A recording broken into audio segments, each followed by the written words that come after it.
এবং ছোট্ট ছোট্ট পয়েন্টের একটা পয়েন্ট হলো যে বাবুল ভাই আজকে যে দৃষ্টিভঙ্গি লালন করলেন যে বিএনপি ছাড়া আর কেউ পারবে না, এই চিন্তাটাই হলো ফেসিবাদের বীজ, যে আমি না থাকলে দেশ ধ্বংস হবে। না, ভুল ভুল ভুল ভুল। আচ্ছা আচ্ছা, আমি আমার কথা ভুল ভাবে, বিএনপি একমাত্র পারবে আর কেউ পারবে না। সালাউদ্দিন, আমি তো সেটা বলি নাই, আমি বলছি বিএনপি কে বাদ দিয়ে জামাত এনসিপি কে আওয়ামী লীগকে ডিল করতে পারবে, এটা কি ফ্যাসিবাদী কথা হলো? আমি বলি ধরুন সালাউদ্দিন আইয়ুবী আপনার একটা বক্তব্য জানতে চাই, আসলে এটা অনেকেই হয়তো জানতে চাইবেন। একটা ইন্টারিম গভর্নমেন্ট একটা বছর তার দায়িত্ব পালন করে গেছে, তখন একটা 5 আগস্ট এসেছে, তখনও ভার্চুয়ালি যুক্ত থেকেছেন শেখ হাসিনা এবং সেটা বাংলাদেশের বিভিন্ন সোশ্যাল মিডিয়াতে অনেকে দেখেছেন। সেই সময় এতটা সোচ্চার কেন আসলে রাজনৈতিক দলগুলো হলো না, বিশেষ করে আপনারা কেন এতটা সোচ্চার ছিলেন না যেটা এখন হচ্ছে না? আসলে যদি তখন সোচ্চার হতেন, সলিউশন আসতো ভারতের উপরে, এখনকার চাপটা প্রয়োগ করা যেত, তাহলে তো আজকে এটা নিয়ে কথা বলার প্রয়োজন পড়তো না। আমি আপনার প্রসঙ্গে আসবো, একটু এর আগের প্রসঙ্গে আসি। ভাই গুম কমিশন নিয়ে কথা বললেন। গুম কমিশনে ভাইদের সরকারের দ্বারা একটা বিরাট বড় সফলতা, ইতিমধ্যেই মন্ত্রী পরিষদের অনুমোদন হয়েছে। আপনিও যখন সংবাদ পড়ছিলেন তখন নজর গিয়েছিল আপনার গুম কমিশনের মন্ত্রী পরিষদ অনুমোদনের বিষয়ে। আমি ছোট্ট করে এই কমিশনে এখন পর্যন্ত যেটা ইতিমধ্যে মন্ত্রী পরিষদ অনুমোদন হলো, এটার একটা কয়েকটা দিক একটু তুলে ধরতে চাই। আমি এক বাক্যে যদি বলি, সেটা ওনারা প্রস্তাব দিয়েছিল, আমার স্পষ্ট মনে আছে যে আইনমন্ত্রী বলেছিল যে এই গুম প্রতিরোধ ও প্রতিকার আইন 2026 এইটাকে সরকার চায় হলো এখন যে অবস্থায় আছে তার চেয়ে শক্তিশালী করে সংসদে উপস্থাপন করতে। আমি একবারকে বলবো যে তারা শক্তিশালী করেনি, এটাকে দুর্বল করেছে। আমি কেন দুর্বল করেছে এই প্রসঙ্গটা বললে আশা করি আপনি মানে একেবারে আমার প্রশ্ন আর জিজ্ঞেস করতে হবে না যে আমি স্যাটিসফাই করে আসিনি। খেয়াল করে দেখেন, বাংলাদেশে গুম কারা করেছে, গুমের অভিযোগগুলো কাদের বিরুদ্ধে আসে, এই প্রসঙ্গটা যদি হয় আপনি এক বাক্যে বলবেন যে আইন শৃঙ্খলা বাহিনী একেবারে ব্যাপকভাবে সম্পৃক্ত। এই যে সদ্য সমাপ্ত যে কমিশন ছিল, সেই কমিশনে 1600 অভিযোগ জমা পড়েছিল। এর আগে প্রায় 1950টা অভিযোগ জমা পড়েছিল। দুইটা পরিসংখ্যানই বলছে প্রায় 30% বেশি প্রমাণিত সত্য গুমের সাথে সরাসরি সম্পৃক্ত ছিল পুলিশ সংশ্লিষ্ট বাহিনী, র্যাব পার্ট অফ পুলিশ বাহিনী ছিল। অথচ এই গুম কমিশনের সবচেয়ে বড় ব্যর্থতা, সবচেয়ে বড় দুর্বলতা যদি না দেখেন, এখানে বলা হয়েছে এই গুম কমিশনের এই গুম প্রতিরোধ ও প্রতিকার আইনের মূল তদন্তকারী হবেন পুলিশ। অর্থাৎ পুলিশের বিরুদ্ধে অভিযোগ হবে, পুলিশ এটা আবার তদন্ত করবে। আচ্ছা, এবার দেখেন অভিযোগ গ্রহণ করবে কারা? অভিযোগ গ্রহণ করবে সংশ্লিষ্ট থানার ওসি। অভিযোগ তদন্ত করবে কে? ওসি নির্দেশিত একজন এসআই, সাব ইন্সপেক্টর। এটা একেবারে একটা চুরির মামলায় পরিণত হয়েছে। এটা চুরির মামলা, যিনি ভুক্তভোগী তিনি ওসির কাছে আবেদন করেন, ওসি তার সুবিধা মতো একজন এসআইকে দায়িত্ব দেন, সেই এসআই এটা তদন্ত করেন, চার্জশিট দাখিল করেন, পরবর্তীতে যা করার সেই এসআই সব করেন। এসআইয়ের উপর নির্ভর করে এই মামলার আসলে ব্যবস্থা যা আছে এটা একেবারে মামুলি মামলায় পরিণত করা হয়েছে এই গুম কমিশনের এই প্রক্রিয়াটার মধ্য দিয়ে। এবার দ্বিতীয় যে বিষয়টা বলবেন সেটা হলো নির্দেশদাতাকে দায়মুক্তি দেওয়া হয়েছে। যিনি নির্দেশদাতা, গুমের নির্দেশদাতা হিসেবে গুমের পরিবার অনেকে, আমি আইসিটি উনি তো মেইন ক্রিমিনাল হয়। হ্যাঁ, উনি মেইন ক্রিমিনাল হবেন আইসিটিতে। এটা আপনি কোথায় পেলেন? গুমের নির্দেশদাতাকে অনুমোদন দেওয়া হয়েছে বলেন, আমি তো দেখছি। শেষ করেন না, আমি শেষ করে তাহলে এখানে যদি কোনো ভুল তথ্য থাকে আমাদের ফ্যাক্ট চেক করতে হবে। অবশ্যই পুরো ফাইলটা আমি আপনাকে দিয়ে দিব, আমি আপনাদের ইউনুস ভাইকে দিয়ে দিব ইনশাআল্লাহ, তাহলে আরো বেশি ক্লিয়ার হতে পারবেন। তাহলে আপনি মূল জায়গাটাতে যদি এটা আপনি দেন, আপনি যেটা বললেন যে নির্দেশদাতাকে মানে এটা সত্যি কথা বলেন, আমি তো আমার কাছে আছে তো, আমি আপনাকে বলতে দিলে তো বলবো, আমি তো বলছি এই অংশটা কি, এই অংশটা কত নম্বর আছে একটু বলতে পারেন? মানে নির্দেশদাতাকে আমরা এটা ক্লিয়ার করি, আপনি যে ভুল তথ্য দিচ্ছেন, আমি কথা বলতে না দিলে কিভাবে বলবো বলেন? আপনি ওইটা বের করেন, কোথায় পাইলেন? আমি তো সেটা গুগলে বের করেন, কারণ মানুষের কাছে ভুল মেসেজ যাবে, এটা সাংঘাতিক বিপজ্জনক। আমি এখন দিচ্ছি, আপনাকে তো করতে হবে না। তারপরে গুমের মধ্যে গুরুত্বপূর্ণ ইস্যু হলো গুম কমিশন বা যারা থাকবে তারা সব সময় যে কোনো সময় গুম স্থল পরিদর্শন করার একটা ক্ষমতা তাদের ছিল, যেখানে গুমের ঘটনা ঘটবে। এবারে বলা হয়েছে ওই ঘটনাস্থল পরিদর্শন করতে হলে সাধারণ মামলার মতো আপনাকে আদালতে আবেদন করতে হবে। আদালত এটা পরিদর্শনের অনুমতি দিলে সেখানে অধিগ্রহণ করতে পারবেন। এটাকে তল্লাশি পরোয়ানা বলে। এটা একবারে নরমাল মামলা যেরকম হয় সেটাই। এটা কি একটা ভালো দিক না? আলামত নষ্ট হওয়ার সম্ভাবনা কমে যাবে? অবশ্যই না। আপনি গুম কমিশন তো একটা স্বাধীন মানে সংগঠন। কমিশন একটা মানে সংবিধান স্বীকৃত আলাদা সংগঠন। এটাকে যদি আদালতের দ্বারস্থ হইতে হয় তাহলে বিচারই হবে না বাংলাদেশে। কিন্তু স্যার আপনি কি এটা একটু ক্রস চেক করবেন? মানে অবশ্যই করবেন। দেখেন, ভিকটিম তহবিল বা নিখোঁজ ডাটা এটা গুম কমিশন আলাদা করে তদন্ত করতে পারতো, আলাদা করে এটার একটা খোঁজখবর রাখতে পারতো। এই জায়গাটাতেও হস্তক্ষেপ করা হয়েছে। এইভাবে একে একে করে আপনি যদি বলেন সবচেয়ে বড় প্রহসন করা হয়েছে সেটা হলো এই গুম কমিশন বা গুম প্রতিরোধ ও প্রতিকার আইন, এটাকে জনমত যাচাইয়ের জন্য দেওয়া হয়েছিল। জনমত যাচাইয়ের জন্য যে ওয়েবসাইটে দেওয়া হয়েছে, ওয়েবসাইটে সময় দেওয়া হয়েছে একদিন, তাও রাতের বেলা দেওয়া হয়েছে। এইটা দেখতে দেখতে তো পরের দিন সময় চলে যায়। চিন্তা ভাবনা করা, এটাকে একটা করে দেওয়া। এই তথ্যটা কি মিলছে? হ্যাঁ, অবশ্যই। আপনি মানে টিআইবি বিশাল বড় সাংবাদিক সম্মেলন করেছে যে, এবং টিআইবির বক্তব্য এটা যে একদিনের জন্য এই মতামত গ্রহণের জন্য একদিন সময় দেওয়াটা এটা ছিল একটা প্রহসন জাতির সাথে। সুতরাং আপনি যদি মানে সব মিলে চিন্তা ভাবনা করেন যে আসলে গুম কমিশন বা গুম প্রতিরোধ ও প্রতিকার আইন 2026 এটাকে শক্তিশালী করা হয়েছে নাকি দুর্বল করা হয়েছে একেবারে সব বলতে পারবেন। এখানে সরকারি কর্মকর্তা যারা, তারা যদি কোনো অবহেলা করে তার জন্য একটা সাজার ব্যবস্থা ছিল 2025 সালে, অর্থাৎ অন্তর্বর্তীকালীন সরকার যে কমিশনের প্রস্তাবনা দিয়েছিল, যে আইনের প্রস্তাবনা দেওয়া হয়েছিল, সেখানে তারা যদি করা হয়, এখানে তাদেরকে দায়মুক্তি দেওয়া হয়েছে। এই বিষয়গুলো কিন্তু খুবই সেনসিটিভ।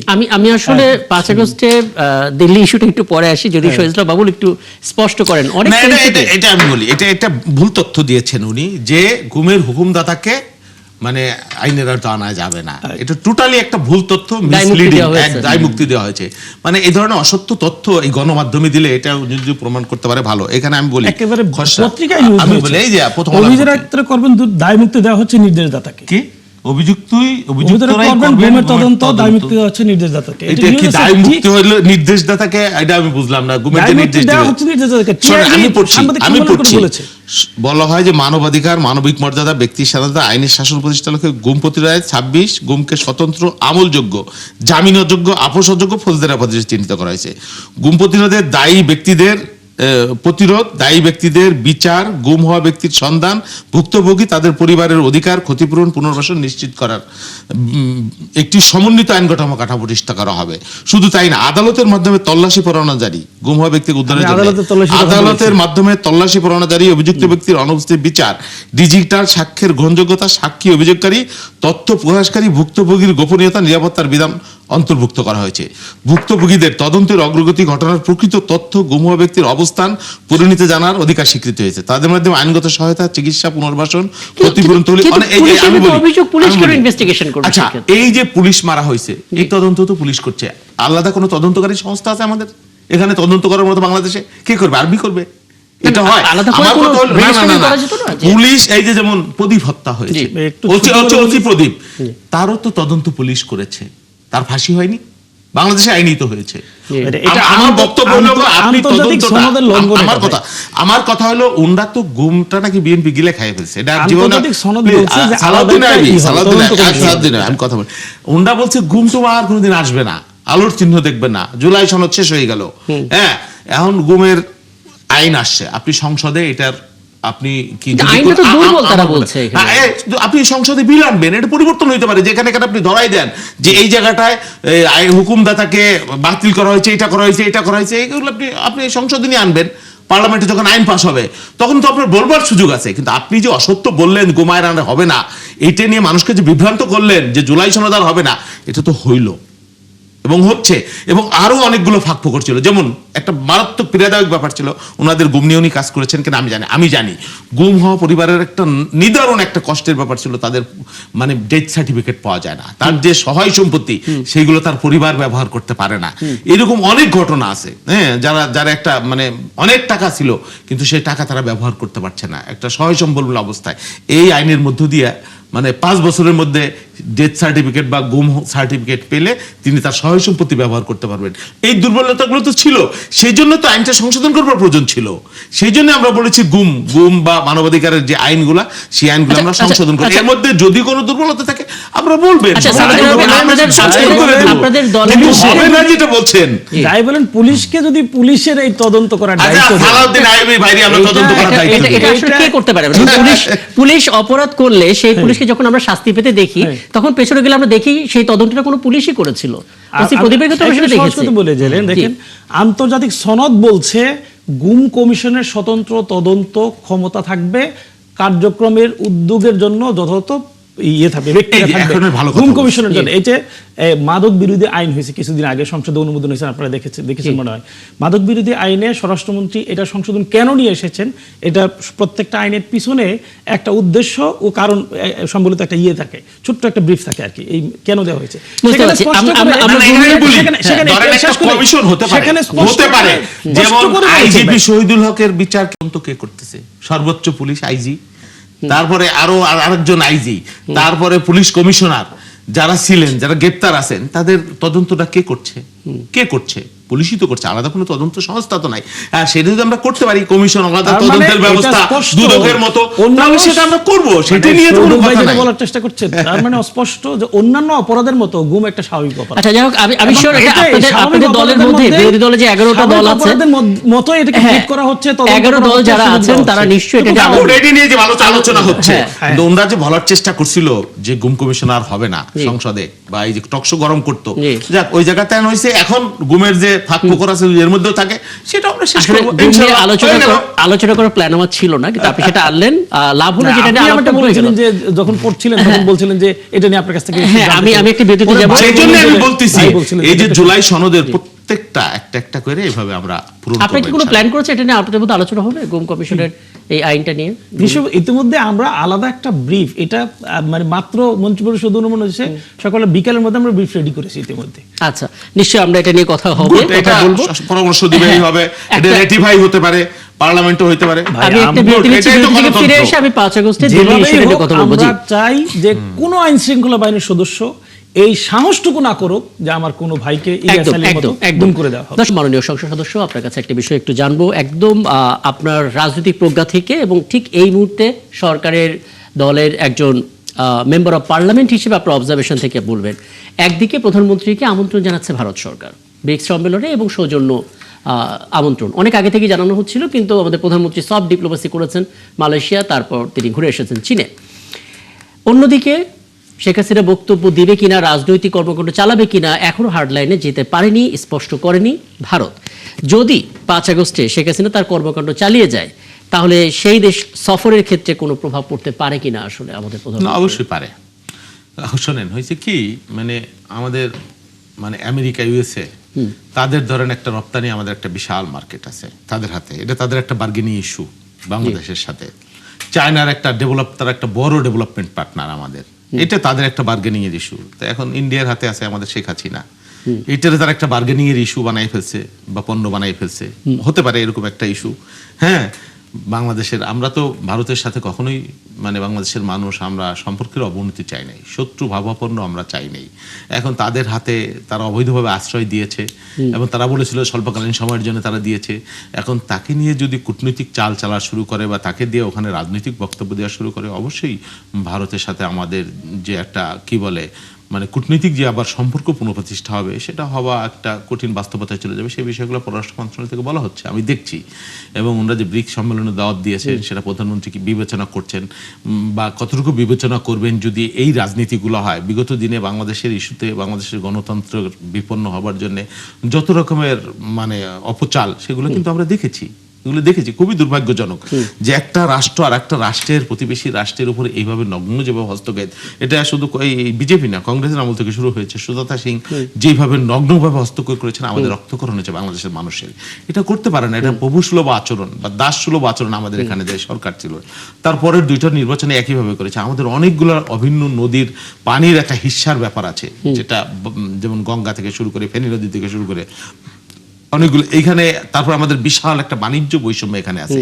আমাদের সীমান্তে যেভাবে কিল করা হয়, সেইভাবে মানুষ পৃথিবীর কোন সীমান্তে তো হত্যা করা হয় না। আপনি তো বলছেন, আপনি বলছেন, স্পষ্ট করছেন, বিভিন্ন যুক্তি দিয়ে আপনাদের অবস্থান তুলে ধরছেন, কিন্তু যে দিনটা আমরা ফেলে এলাম গতকাল, যেহেতু রাত 12টা হয়ে গেছে, সেখানে আমরা নাহিদ ইসলামের বক্তব্য শুনছিলাম, এবং এটা আগেও এনসিপির পক্ষ থেকে বলা হচ্ছিল যে আওয়ামী লীগ একটা পুনর্বাসনের চেষ্টা করছে বিএনপি।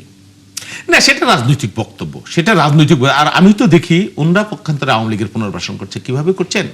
এই যে ফ্যাসিবাদ, বিএনপির ফ্যাসিবাদ বলে ফেলতেছে। হ্যাঁ, এই যে আমার ভাইও বললো বিএনপি ফ্যাসিবাদ, ওনার দলের কত লোকরে জুলাই মারছে, জুডিশিয়াল কু, বিএনপিকে একজন জুলাইছে ফাঁসিতে, জামাতে ইসলামের বলে দিল ফ্যাসিবাদ।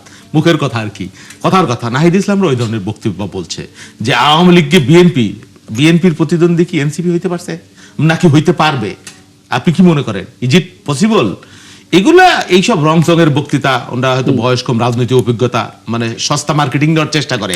বাট বিএনপি এখনো মনে করে বিএনপির প্রতিপক্ষ Awami League, not NCP, not Jamaat. অতএব আমরা এই বক্তব্য উনরা আচ্ছা, আরেকটা কথা মনে করেন, ধরেন বিএনপি নাই বাংলাদেশে, জামাত ইসলাম আর এনসিপি আওয়ামী লীগকে ডিল করার মতো ক্যাপাসিটি রাখে। Is it possible? Possible? Is it possible? আমার কথা শুনেন। না না না না, এই যে আওয়ামী লীগ যত আগত্তা মিছিল টিছিল যাই করে, আপনি দেখছেন জামাতে ইসলাম বা এনসিপি তাকে বাধা দিতে গেছে কোথাও? দেখছেন? বরং আমাদের ছেলেরা বিভিন্ন জায়গায় প্রোটেক্ট করছে, কোথাও কোথাও একা আমার ছাত্রদলের ছেলেরা প্রোটেক্ট করছে, এবং এটা করবে। আপনার এটা মনে করবার কোনো কারণ নাই যে এনসিপি বিএনপির প্রতিদ্বন্দ্বী। বিএনপি, আমরা মনে করি যে আওয়ামী লীগ হয়তো নাই এখন, যদি জুডিশিয়াল প্রসেসের মধ্য দিয়ে তারা আবার ফেরত আসে কখনো। আমরা তো এটা আগেও বলেছি যে আমরা আইনগত কি মানে নির্বাহী ক্ষমতার মধ্য দিয়ে কারো রাজনীতি নিষিদ্ধ চাই না। হ্যাঁ, জুডিশিয়াল প্রসেসের মধ্য দিয়ে তাদের অপরাধের, যারা ক্রিমিনাল আছে তাদের অপরাধের বিচার হবে। আওয়ামী লীগ কখনো প্রত্যাবর্তন করতে পারে, যদি প্রত্যাবর্তন করে তখন আওয়ামী লীগ বিএনপির প্রতিদ্বন্দ্বী আওয়ামী লীগে হবে, অন্য কেউ না, আমরা মনে করছি। আমি একটু সালাউদ্দিন রবি, এই ব্যাখ্যাটা একটু পরিষ্কার করবেন। মানে ফ্রিকোয়েন্টলি ফ্যাসিবাদের দোসর কিংবা ফ্যাসিবাদ টার্মটা ব্যবহার করতে করতে অনেকের কাছে এটা গা সহ চোখ সহ একটা নরমাল ওয়ার্ড হয়ে গেছে আর কি, এবং এটা খুব বেশি ব্যবহার হচ্ছে ফর শিওর। কারণ বৈষম্যবিরোধী ছাত্র আন্দোলনের অনেকে আছেন যারা এই কথা বলে মব তৈরি করেছিল, এবং পরবর্তীতে আইনের আওতায় তাদেরকে আনা হয়েছে, এবং ফাইনালি কমিটিটাকে বিলুপ্ত করতে হয়েছে, এবং সার্জিস হাসনাতকে বলতে বাধ্য হয়েছে যে আমাদের নাম ভাঙিয়ে কেউ যদি টাকা চায় 1 টাকাও দেবেন না, কারণ আমরা টাকা নিয়ে রাজনীতি করি না। কিন্তু আদৌ যেটা আসলে সংসদ বললেন, আপনি নিজেটা মনে করেন কিনা যে বিএনপিকে বাদ দিয়ে শুধু জামাত এবং এনসিপি আওয়ামী লীগের মতো শক্তিকে ডিল করতে পারবে কিনা, সেরকম অভিজ্ঞতা কিংবা সেরকম সাংগঠনিক শক্তি আছে কিনা? ফেসিবাদ শব্দটার সাথে ছোট্ট ছোট্ট পয়েন্ট জড়িত। এটা এক সময় পাহাড় সমান হয়, হিমালয় চূড়ার মতো আটকে দেয় বাংলাদেশের গণতন্ত্রকে, বাংলাদেশকে, তখন এটাকে ফেসিবাদ বলে। এবং ছোট্ট ছোট্ট পয়েন্টের একটা পয়েন্ট হলো যে বাবুল ভাই আজকে যে দৃষ্টিভঙ্গি লালন করলেন যে বিএনপি ছাড়া আর কেউ পারবে না, এই চিন্তাটাই হলো ফেসিবাদের বীজ, যে আমি না থাকলে দেশ ধ্বংস। না, ভুল ভুল ভুল ভুল। আচ্ছা আচ্ছা, আমি আমার কথা ভুল ভাবে, কেন মনে করেন বিএনপি একমাত্র পারবে আর কেউ পারবে না? সালাউদ্দিন, আমি তো সেটা বলি নাই, আমি বলছি বিএনপি কে বাদ দিয়ে জামাত এনসিপি কে আওয়ামী লীগকে ডিল করতে পারবে, এটা কি ফ্যাসিবাদী কথা? আমি বলি ধরুন উনি কথা বলেন নাই, উনি এটা বলেন নাই, এটা আপনি চোখ বন্ধ করে চিন্তা করুন যে বিএনপি না, আপনি সেটা বাদ দেন না। এই যে দৃষ্টিভঙ্গি, এই চিন্তাটা ভয়াবহ বিপর্যয়ের কারণ যে কোনো দেশের জন্য, যে কোনো গণতন্ত্রের জন্য, যে আমরাই যথেষ্ট, আমরা না থাকলে ওনারা কি করতে পারবে, আর ওনাদের কি আছে। এটা তো আমাদের হাসিনা আপার কথা ছিল আসলে, এই চিন্তাটা ছিল মানে শেখ হাসিনার চিন্তা, যে এই দেশ কার, দেশ আমার, আমার বাবার, এই দেশের মানুষ আমাকে ছাড়া কেউ কাউকে ভালোবাসে, পছন্দ করে, একমাত্র আমাকে পছন্দ করে, কাউকে থাকতে দিবে না। খালেদা জিয়াকে বাড়ি থেকে বের করে দিছে, তারেক রহমান সাহেবকে দেশ থেকে দূর করে দিছে। এই চিন্তা যখনই ডুববে, যার মধ্যে ডুববে, সে ওই রাস্তায় হাঁটবে, তার গন্তব্য আর কোনো